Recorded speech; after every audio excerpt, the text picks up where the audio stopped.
আজকে যদি শেখ হাসিনা যদি আমরা যদি রাস্তায় না নামতাম, শেখ হাসিনা যদি না যাইতো, তোরা সারা জীবন শেখ হাসিনাকে খালা খালা সার সার করতে করতে তোদের দিন পার হয়ে যেত। এই স্বাধীনতা তোরা আমাদের জন্য পাইছিস, আর তোরা আমাদেরকেই পিটাস।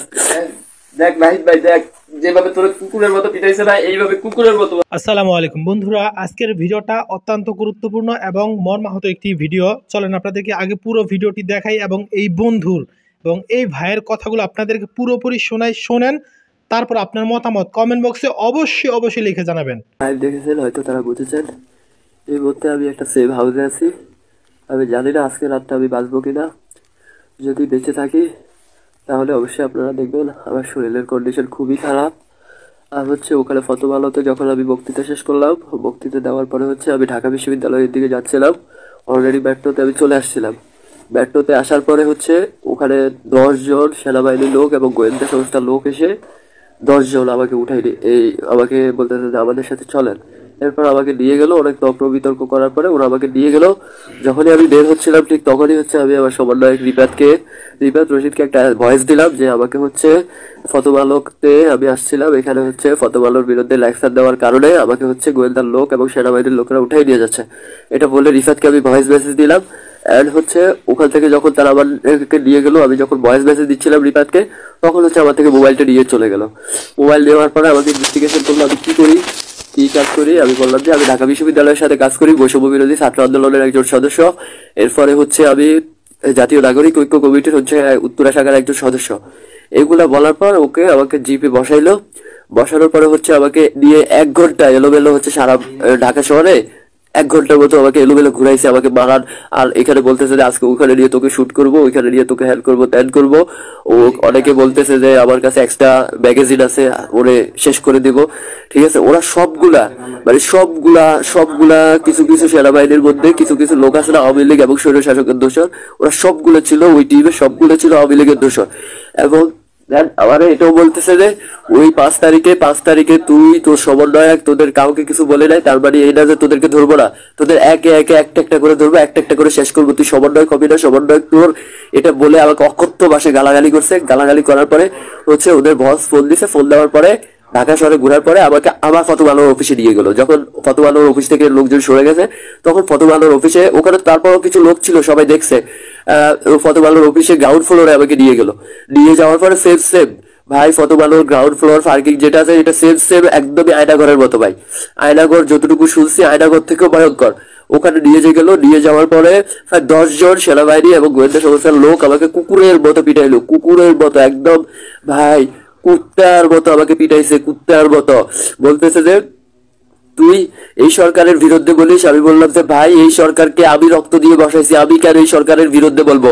এবারে আমার ফেসবুক চেক করে দেখলো যে না, হ্যাঁ আমি প্রতিটি আন্দোলনের সাথে ছিলাম, প্রতিটি ক্ষণ মুহূর্তে আমি ছিলাম।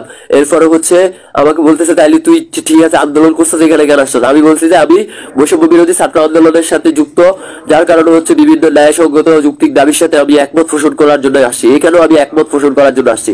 আমাকে একদম কুকুরের মতো পিটাইছে ভাই। আমার শরীর, হয়তো আপনি আমার কথা শুনে আপনারা আমার কথা বুঝবেন না, আমার শরীর খুবই খারাপ কন্ডিশন করে ফেলছে। আমি হয়তো আজকে রাতটাই বাঁচবো, কিন্তু আমার দুঃখ শুধু এইটা, ফরাদিন দেশে আমাকে মনে করেন আন্দোলনের সময় আওয়ামী লীগের লোকেরা আমাকে নিয়ে গেল, বসুন্ধরাতে নিয়ে গিয়ে আমাকে 3 জন একসাথে মনে করেন জানোয়ারের মতো পিটাই এরপরে মনে করেন আমাকে 500 টাকা হাতে ধরাই দিয়ে আমাকে যান ভিক্ষা দিয়ে আমাকে ছেড়ে দিছে। এরপরে আজকে ভাই এত কিছু এরপরেও আমি আন্দোলন থামাই নাই, এরপরও আন্দোলন অংশগ্রহণ করেছিলাম। এরপরে 5 তারিখ গণভবন ঘেরাওতে একদম সামনের কাতারে ছিলাম আমি। ওই গণভবন ঘেরাও করে শেখ হাসিনা পালানোর পরে এরপরেও আমি ক্ষান্ত হই নাই। আমি দুদকের বিরুদ্ধে অ্যাকশন দিছি, রাজুকের বিরুদ্ধে অ্যাকশন দিছি, বিভিন্ন দুর্নীতির বিরুদ্ধে অ্যাকশন দিছি। এরপরে হচ্ছে এরপরে আমাকে প্রথম আলোর অফিসের নিচে গ্রাউন্ড ফ্লোরে ওখানে 2টা ক্যামেরা আছে, সিসি ক্যামেরা আছে। আমি জানি ওরা ক্যামেরার রিলস গুলা সরাই ফেলবে, কিন্তু ওখানে 2টা ক্যামেরা আছে। আমাকে যখন ওরা কুত্তার মতো পিটাচ্ছিল, তখন হচ্ছে প্রায় 500-600 লোক হচ্ছে প্রথম আলোর অফিসের সামনে জেনে গেছে যে আমাকে ভিতরে পিটাচ্ছে। ওরা হচ্ছে 500-600 লোক একদম অফিসের সামনে এসে ভাঙচুর লাগানোর পরে হচ্ছে এরপরে আমিও প্রায় 4-5 বার করে অজ্ঞান হয়েছি। যখনই অজ্ঞান হই তখনই আমাকে পানি দিয়ে আমাকে উঠায় আবার পিটায় আমাকে। এরপরে এইভাবে কয়েকবার করে পিটানোর পরে যখন দেখলো যে আমার শরীরের কন্ডিশন খুবই খারাপ, আমি আর রেসপন্স করতেছি না, তখন আমাকে হচ্ছে একটা গাড়িতে করে নিয়ে আসলো। নিয়ে এসে আমাকে তেজগাঁও থানাতে ছেড়ে দিয়ে গেল। তেজগাঁও থানাতে ছাড়ার পরে ওখানকার পুলিশ অফিসাররা অনেক হেল্পফুল ছিল, ওরা হচ্ছে আমাকে মুসলেখা রেখে আমাকে ছেড়ে দিছে। এরপরে ছেড়ে দেওয়ার পরে আমি কোন রকম ধানটা বাঁচিয়ে একটা সিএনজি নিয়ে আমি একটা সেফ হাউসে আসছি। এখন এই সেফ হাউস থেকে এই ভিডিওটা শেয়ার করছি। ওরা আমাকে বলছে তোর সাথে যা করছে তুই যদি এগুলো শেয়ার করস তাহলে হচ্ছে তোকে শেষ করে ফেলবো। তোদেরকে আমরা 5 তারিখে কিছু বলি নাই, তার মানে এই না যে তোদেরকে আমরা ধরবো না, তোদেরকে এক এক করে ধরবো। তুই সমন্বয়ক হবি না, তো সমন্বয়কের সবগুলার এক এক করে ধরবো।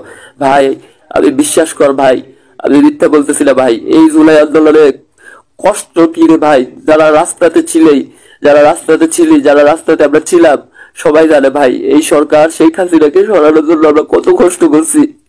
আমরা আমাদের গুল্লির সামনে দাঁড়াইছি, প্রতিদিন আমরা গুল্লির সামনে দাঁড়াইছি। শেখ হাসিনার গুল্লি আমাদেরকে শহীদ করে নাই, আমাদেরকে রেখে গেছে, আমাদেরকে আল্লাহ বাঁচাইছে। তার মানে এই না রে ভাই যে আমি স্বাধীন দেশে মার খাবো, তার মানে এই না। এখন পর্যন্ত সেনাবাহিনী গোয়েন্দা বিভাগের মধ্যে ভাই শয়ে আওয়ামী লীগের টিমের লোকেরা রয়ে গেছে ভাই। আমরা ওদেরকে চাইলেও কিচ্ছু করতে পারবো না। আমার বলতেছে যে তুই এই দেশ ছেড়ে চলে যা, আমার এটা বলতেছে ভাই। আমার কুকুরের মতো পিটাইছে ভাই, কুকুরের মতো পিটাইছে।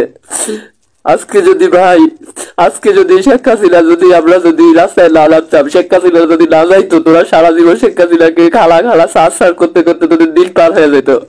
এই স্বাধীনতা তোরা আমাদের জন্য পাইছিস, আর তোরা আমাদেরকেই পিটাস। আর মানুষ কেমনে ভাই এত জানোয়ার হয় রে ভাই। ভাই বিশ্বাস করবি না ভাই, আওয়ামী লীগের যারা নেতা বা যারা আওয়ামী লীগ করে তাদের মধ্যে থেকে কত আন্দোলনে আমাকে উঠে নিয়েছিল, ওরা হয়তো জানোয়ার ছিল না ভাই।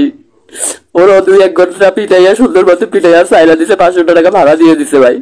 আর তোরা হচ্ছে কুকুরের মতো আমার পিটাইছস। পিটানোর পরে বলতেছ তুই সমন্বয়ক হবে, তুই যদি এই কথা যাইয়া যদি প্লাস করিস তোকে শেষ করে দিব, এইভাবে বলতেছে। আর তোদের একটা একটা করে ধরবো ভাই।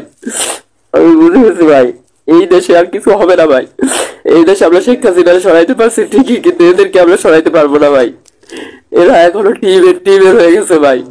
কুকুরের মতো পিটাইছে আমাকে ভাই। আমাকে বলতেছে যে কেউ বলতেছে আমার কাছে একটা ম্যাগাজিন আছে, কেউ বলতেছে স্যার আমার দেন আমি ফোন করবো।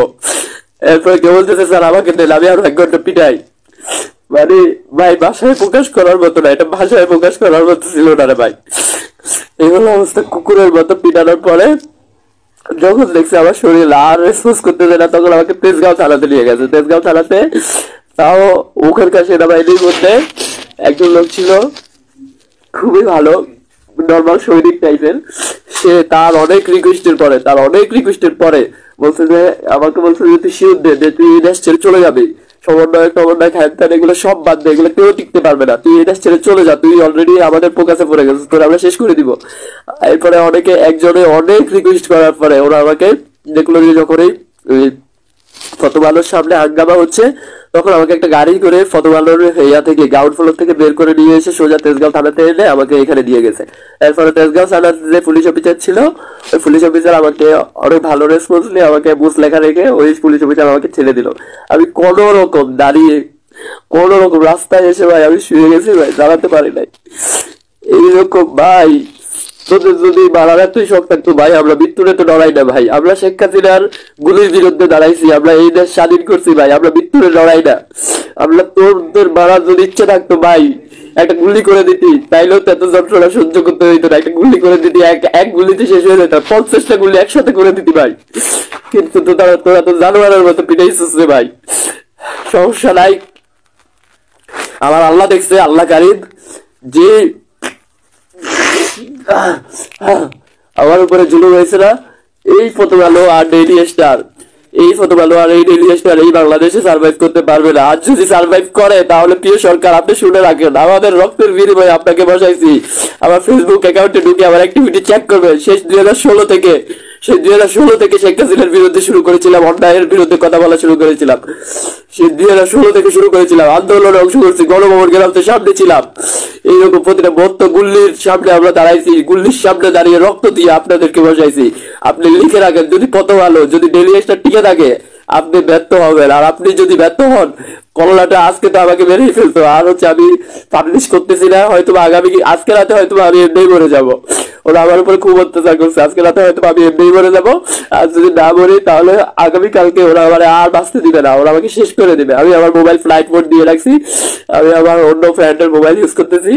ব্যাস ওরা আমাকে এই ভিডিওটা শেয়ার করে আমি আমার মোবাইল ফ্লাইট মোড মেরে দিব। তো ওরা আমাকে বাঁচতে দিবে না, এই ভিডিওটা দেখার পরে ওরা আমাকে বাঁচতে দিবে না। আমার যারা ভাইরা, নাইট ভাই, আসিফ ভাই, বিশ্বাস করেন ভাই, আজকে আমাকে ধরছে ভাই, কালকে আপনাদেরকে ধরবে। কুকুরের, আপনারা যেরকম নাইট ভাই কুকুরের মতো পিটাইছে না, আমারও ভাই কুকুরের মতো পিটাইছে ভাই। জানেন তো ভাই আওয়ামী লীগের লোকগুলো কতটা জানোয়ার হয়, বিশ্বাসই করতে পারবেন না ভাই। কুকুরের মতো পিটাইছে। যদি 50টা রাউন্ড আমার বুকে গুলি চালাই দিত একসাথে, সাথে সাথে আমাকে বাইরে দিত, তাইলে ভাই এত দুঃখ থাকতো না ভাই। এরপরে পরাধীন দেশে যদি শেখ হাসিনার হাতে মরে যেতাম ভাই, তাহলেও এত দুঃখ থাকতো না ভাই। কিন্তু ভাই আজকে স্বাধীন দেশের ন্যায়সঙ্গত কথা বলতে গিয়ে আমাদেরকে পিটানো খাইতে হইতেছে ভাই, কুকুরের মতো পিটাচ্ছে আমাদেরকে।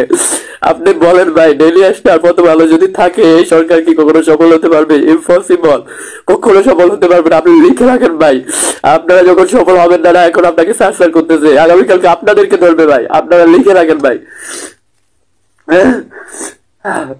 আমি শেষ হয়ে গেছি ভাই, তোমার জল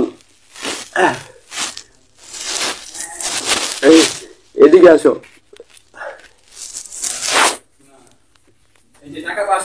সমস্যা নাই, আমার কার্ডে টাকা আছে। তুমি হচ্ছে এটা সামনের ক্যামেরা চলতেছে, ঠিক আছে?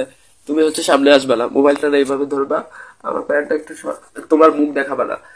দেখ দেখ নাহিদ ভাই, দেখ যেভাবে তোর কুকুরের মতো পিটাইছে না, এইভাবে কুকুরের মতো ভাই আমার, ওরা আমার উপরে এতটা অত্যাচার করছে ভাই।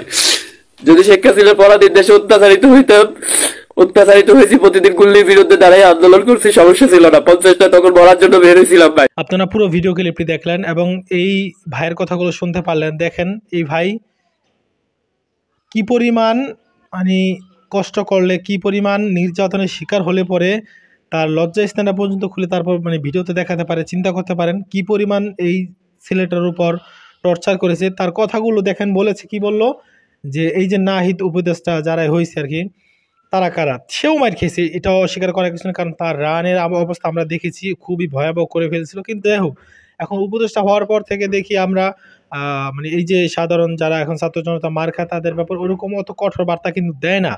কিন্তু আমি মনে করি কঠোর বার্তা দেওয়াটা উচিত। কারণ এই যে ছেলেটা যে কথা বললো যে শেখ হাসিনা, এই যে শেখ হাসিনাকে আমরা খালা, চাচি, মামি, মা, যে হোক, আসলে এটা তো বাস্তব। অধিকাংশ মসজিদ ইমামরা পর্যন্ত এটা করেছে, আর যারা ইমাম ব্যতীত এগুলো চাটুকার আছে, সেগুলো তো করছেই। তো সবাই কম বেশি মানে দালালি করছে, কিন্তু এই লোকগুলো কিন্তু দালালি করেন, তাদের নিজের জীবন বাজি রেখে মুগ্ধ, তাদের এইরকম আরো আবু সাইদ, এদের মতো মানুষ জীবন দিয়ে তারপর কিন্তু এখন আমাদেরকে স্বাধীনভাবে কথা বলার শক্তিটুকু কিন্তু তারা দিয়েছে। আজকে তারা যদি এরকম নির্যাতিত হয়, নিপীড়িত হয়, তাহলে মানে এর চেয়ে লজ্জাজনক, দুঃখের আর দ্বিতীয় কিছু আছে কিনা আমার জানা নাই ভাই। আমার কাছে অন্তত লজ্জিত এই বিষয়টা মনে হচ্ছে, খুবই লজ্জিত। মানে দেখেন তো কি পরিমাণ নির্যাতন লোকটির উপর করেছে। তো যাক ভাই, আমরা বর্তমান সরকারকে বলতে চাই যে অতি দ্রুত যারা আমাদের ছাত্র ভাইদের উপর হামলা করেছে, তাদেরকে অতি দ্রুত শাস্তির আওতায় এনে তাদেরকে কঠিন থেকে কঠিন শাস্তির ব্যবস্থা করে দেন। না হয় কিন্তু আপনার এই পদে থাকাটা খুবই মুশকিল হয়ে যাবে। আমরা বারবার বলতেছি, কারণ আমরা একবার যারা রক্ত দেওয়া শুরু করে, রক্ত দেওয়া শিখে যায়, তাদেরকে রক্ত দেওয়া বন্ধ করাটাই মানে মুশকিল হয়ে যাবে। তো যাকের কোনো কথা, ভিডিওটি শেয়ার করে দিবেন। আল্লাহ হাফেজ। বাংলাদেশে শেখ হাসিনা বা আওয়ামী লীগের কোনো জায়গা হবে না, ডক্টর ইউনূস। হ্যাঁ, ঠিকই শুনতে পাচ্ছেন, ডেইলি স্টার তারা নিউজ করেছে, আপনারা দেখতে পাচ্ছেন। ডক্টর ইউনূস সাহেব বলেছেন যে বাংলাদেশের মাটিতে কোনো আওয়ামী লীগ, সন্ত্রাসীবাদ বা কোনো শেখ হাসিনার মতো এই সমস্ত জালেমদের কোনো ঠাঁই হবে না, তাদেরকে জায়গা দিবে না। গত কয়েকদিন আগে ভারত বলেছে যে শেখ হাসিনাকে নাকি দিবে না বাংলাদেশে চাইলেও দিবে না। হ্যাঁ, ডক্টর ইউনূসও তিনি একই কথা বলেছেন যে না, তোমাকে আমার দরকার নাই, তুমি ওই দেশেই থাকো, তোমাকে ফিরেও আমরা আনবো না, অর্থাৎ বাংলার জমিনে তার জায়গা হবে না। তো চিন্তা করতে পারেন কিরকম জুলুম করলে এরকম একটা সিদ্ধান্ত নিতে পারে একটা সরকার, চিন্তা করতে পারেন। তো ডক্টর ইউনূস কিরকম সিদ্ধান্ত নিচ্ছে সেটা তো ভালো করে জানেন, কারণ তাছাড়া প্রধানমন্ত্রী মানে সাবেক প্রধানমন্ত্রী হাসিনা, এই হাসিনা কয়েকদিন পর একটা ইচ্ছাকৃত ভাবে মানে আলোচনা বা সমালোচনা থাকতে চান তিনি কয়েকদিন পর পরই এরকম একটা কল রেকর্ড ফাঁস করে যে আসতেছি, মানে গতকালকে না পরশুদিন একটা কল রেকর্ড ফাঁস করছে। সেই কল রেকর্ডের মধ্যে তিনি বলতেছে যে খুব তাড়াতাড়ি আসবে তিনি, ডিসেম্বর মাসে তিনি দেশে চলে আসবে। সেই সাথে তিনি কি করবেন, 237 জন না 57 জন তাদেরকে মানে দেখে ছাড়বে। চিন্তা করতে পারেন।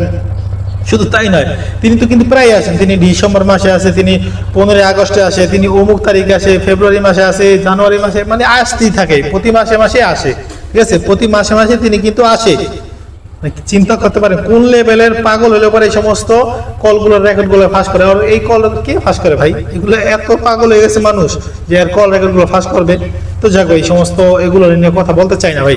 তো যাক ভাই, একটা কথা বলবো, যেই পরিমাণ জুলুম তো সাধারণ মানুষের উপর তো করছে সেটা তো আছে ভিন্ন কথা, কিন্তু আলেমদের উপর যেই পরিমাণ নির্যাতন করছে সেটা কোনো মেনে নেওয়ার মতো কোনো না, সেটা কোনোভাবে মেনে নেওয়ার মতো না। কিন্তু তার পাপের একটা কথা আছে না যে পাপ বাপকেও ছাড়ে না, তার বাস্তব প্রমাণ আমরা কিন্তু দেখতে পাচ্ছি। যেই পরিমাণ পাপ করছে, যেই পরিমাণ অন্যায় জুলুম মানুষের উপর করছে, আলেমদের উপর করছে, তার বাস্তব প্রমাণ আমরা কিন্তু দেখতে পাচ্ছি। আজকে নিজের এত ভালোবাসা, এত দেশের জন্য ভালোবাসা, অথচ আমরা দেখতে পাচ্ছি যে এই দেশের টাকাগুলো কি পরিমাণ পাচার করছে, কি পরিমাণ দেশে টাকা পাচার করে তারা বাইরে সাম্রাজ্য করে তুলেছে। অথচ তারা কিন্তু দেশপ্রেমিক, অথচ একজন আলেমের ঠিকমতো থাকার জায়গাটুকু একটা মানে ভালো একটা বাসস্থান পর্যন্ত নাই। থাকবে যে সেই থাকার একটা ভালো বাসস্থান পর্যন্ত নাই। দেশপ্রেমিক তারা কিন্তু, অথচ দেশ কি দেশপ্রেমিক, দেশের টাকা লুটপাট করে, খুন খারাপি করে সবকিছু বাইরে করছে, দেশে কোনো কিছু করেই নেই। চিন্তা করতে পারেন কি প্রেমিকেরা, অথচ আলেমদেরকে দেশ বিরোধী বানাইছে। কত লেভেলে মানে চোর আছে না, আরেকজনের চোর বলে নিজে একটু ভালো থাকার চেষ্টা করে। তো যাক ভাই, এই সমস্ত চোর বাটপার দিনে কথা বলতে চাই না। আল্লাহ ওদের বিচার অবশ্যই করবে যারা আলেমদের উপর বিচার করেছে। আল্লাহ হাফেজ। আপনার কি খুব টাকার প্রয়োজন? তাহলে আপনি দ্রুত আপনার যে এলাকার ছাত্রলীগ আছে সেই ছাত্রলীগ তাকে ধরিয়ে দিন। ধরিয়ে দিতে পারলে 1 লক্ষ টাকা করে পুরস্কার পাবেন। হ্যাঁ, ঠিকই শুনতে পাচ্ছেন, আপনার স্ক্রিনে দেখতে পাচ্ছেন।